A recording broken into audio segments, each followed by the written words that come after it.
What's up guys and welcome. You are watching Fazi Fitness. Starting today's video with Sergio Oliva Jr.'s physique update. And I know a lot of you guys do not like when I talk about him. But matter of the fact is he is just as much a part of the bodybuilding community just as anyone else.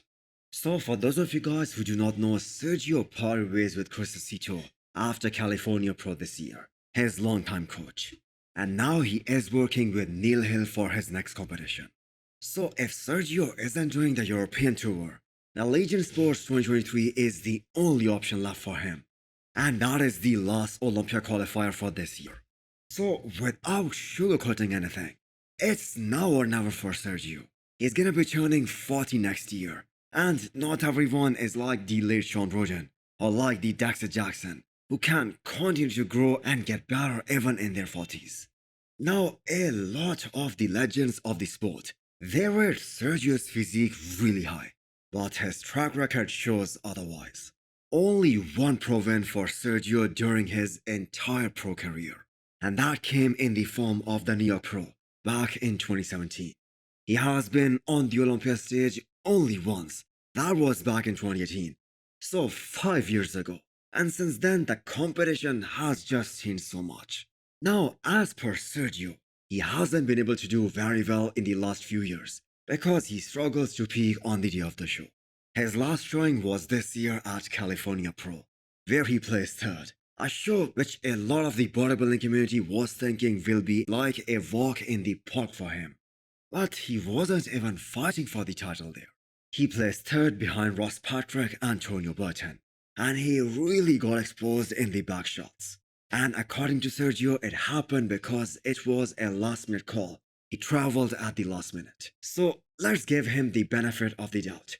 We'll love to see Sergio bring a totally new and improved look to the stage with his new coach Neil Hill. And he really needs to keep this in mind. It is now or never for him. So some classic physique updates for you guys. Urs doesn't place so high at the Olympia just because he has a crazy V-taper. His quads are some of the best in this division.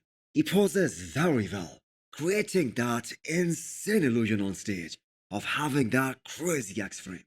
And yes, these things absolutely do matter, especially when he combines his genetics with extremely high level of conditioning.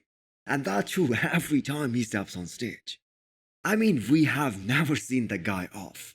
I think him along with Michael Daboul, these are probably the most shredded guy in that division. So we should expect the same from Urs this year as well. And the reason I'm saying that is because he nailed his peak even after being hospitalized just 5 days prior to the Arnold Classic this year. And on the plus side, Urs might be one of those guys who will take the maximum advantage of the increased weight limit for his weight cutoff this year. He got extremely heavy in the off-season while staying in a great body composition. It didn't even feel like he was in the off-season. And he is allowed to weigh 5 more pounds compared to last year. So cannot wait to see his new look. Terrence is the guy who has all the intentions to change the top 3 of last year. He really wants to shake things up this year. So he is competing at the Legion Sports, and he is now 6 weeks out of the show.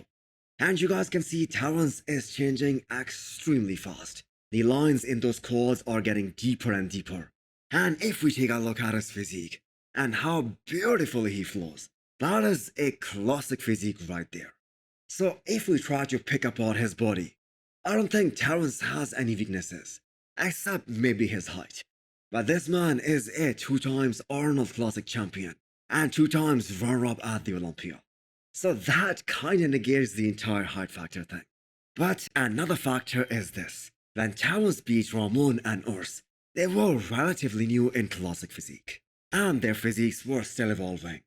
So the year 2023 will be a deciding factor on who is the biggest rival for Chris Bumstead.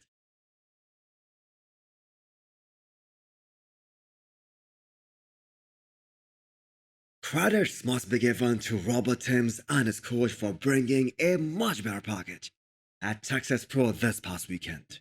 Although this wasn't the result that they were expecting, they were aiming for the win here. But if you are able to surpass your previous package, that is a win for you.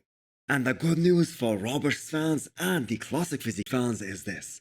He isn't done with his competition season just yet. He is gonna most probably compete at least once before the Olympia, and he will try to earn his spot for the Olympia this year. I have said this so many times before, but one can only imagine what this guy could have done if his upper half matched with his lower half.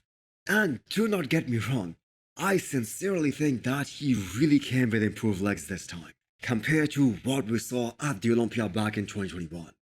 But if we compare the overall package to Jehan, he was more balanced and he was more shredded.